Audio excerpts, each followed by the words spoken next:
वालेकुम दोस्तों, कैसे हैं आप। उम्मीद करता हूँ आप लोग ठीक होंगे। आप लोग जानते हैं कि हम लोग पार्ट्स ऑफ स्पीच को डिस्कस कर रहे हैं। तो पिछले लेक्चर में हमने एडजेक्टिव को डिस्कस किया था, अब उसकी काइंड्स को डिस्कस कर रहे हैं। पीछे 3-4 काइंड्स हो चुकी हैं। अगर आप लोगों ने पिछली वीडियो नहीं देखी तो काइंडली वो देख लें ताकि आप लोगों को एडजेक्टिव सही तरीके से समझ आ जाए। आज हम डिमॉन्स्ट्रेटिव एडजेक्टिव को डिस्कस करने लगे हैं, तो चलते हैं जी। The adjective which shows what and which thing is meant. ऐसा एडजेक्टिव जो ज़ाहिर करता है कि कौन सी चीज़ मतलूब है, हमें किस चीज़ की ज़रूरत पड़ गई है, वो हमें बताएगा, वो डिमॉन्स्ट्रेटिव एडजेक्टिव कहलाता है। अब हम डिमॉन्स्ट्रेटिव एडजेक्टिव की एग्जांपल देख लेते हैं, यानी वो वर्ड जो डिमॉन्स्ट्रेटिव एडजेक्टिव के तौर पर इस्तेमाल होते हैं। उनमें से एक वर्ड है दिस, दैट, उसके बाद दीज है, दोज है, सम, सच। ये सारे वर्ड जो हैं वो मेरे पास हैं डिमॉन्स्ट्रेटिव एडजेक्टिव के, यानी ये डिमॉन्स्ट्रेटिव एडजेक्टिव के तौर पर इस्तेमाल किए जा सकते हैं।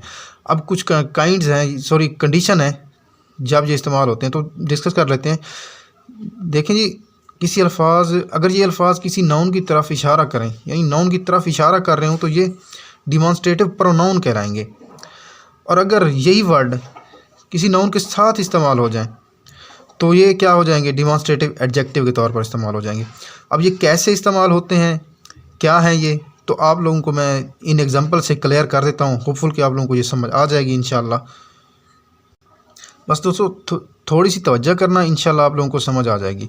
मैंने एक डायग्राम बनाई हुई है, ये जो फ्रेम बनाया है मैंने, इसमें आप लोगों को समझा देता हूँ जी। डिमॉन्स्ट्रेटिव प्रोनाउन एक साइड पे रखा है, दूसरी साइड पे मैंने डिमॉन्स्ट्रेटिव एडजेक्टिव रखा है।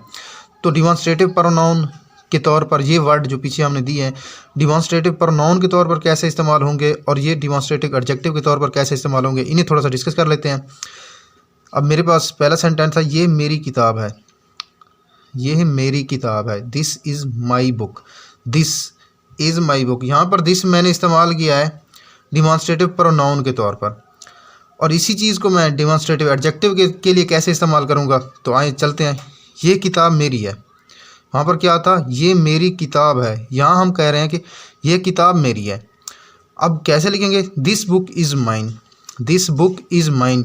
अब यहाँ देख लें, ये दिस बुक के साथ इस्तेमाल हो रहा है, यानी नाउन के साथ इस्तेमाल हो रहा है, तो ये ज़ाहिर कर रहा है ये क्या है जी, डिमॉन्स्ट्रेटिव एडजेक्टिव।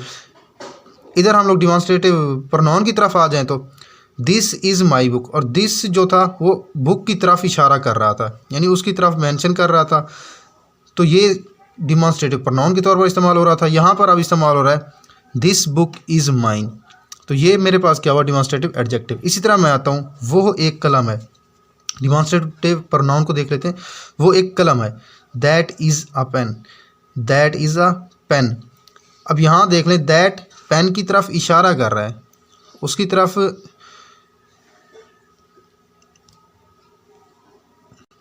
अब यही दैट पेन की तरफ हमें इशारा कर रहा है और ये बता रहा है कि पेन क्या है, वो पेन, यानी वो एक पेन है।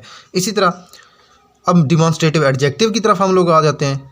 वो कलम अच्छा है, वो कलम अच्छा है। यहाँ एडजेक्टिव की क्वालिटी भी आ गई, ये खूबसूरती की तरफ बता रहा है, मीन्स कि चीज़ के बारे में बता रहा है, थोड़ा क्लियर कर रहा है नाउन को। दूसरी तरफ दैट पेन, अब देख लें, दैट और पेन दोनों साथ इस्तेमाल हो गए हैं। जब ये दोनों साथ इस्तेमाल हुए हैं तो ये क्या कर रहे हैं, डिमॉन्स्ट्रेटिव एडजेक्टिव का काम कर रहा है दैट। तो that is fine pen, that is fine pen. अच्छा जी, नेक्स्ट एग्जांपल मैं देख लेता हूँ जी। वो दरख्त हैं, वो दरख्त हैं। Those are trees, those are trees. अब देख लें, दोज ट्रीज़ की तरफ इशारा कर रहा है। ये दोनों साथ में भी नहीं है, अलग अलग हैं, लेकिन इशारा उसकी तरफ कर रहा है, तो ये डिमॉन्स्ट्रेटिव प्रोनाउन के तौर पर इस्तेमाल हो रहा है। इसी तरह यही दोज डिमॉन्स्ट्रेटिव एडजेक्टिव के तौर पर कैसे इस्तेमाल होगा, ज़रा देख लेते हैं जी। वो दरख्त सरसब्ज हैं, वो दरख्त सरसब्ज हैं। Those trees are green, those trees are green. अब यहाँ देख लो, दोज और ट्रीज़ दोनों साथ में इस्तेमाल हो गए। अब दोनों हमें बता रहे हैं कि ये डिमॉन्स्ट्रेटिव एडजेक्टिव है, ये ट्रीज़ की क्वालिटी को बढ़ा रहा है और साथ में भी इस्तेमाल हो रहा है, तो ये डिमॉन्स्ट्रेटिव एडजेक्टिव हो गया। होपफुल कि आप लोगों को समझ आ गई होगी। अगर आप लोगों को समझ आ गई है तो वीडियो को लाइक कर दें, वीडियो को शेयर करें और मेरे चैनल को सब्सक्राइब कर दें। Thanks for watching.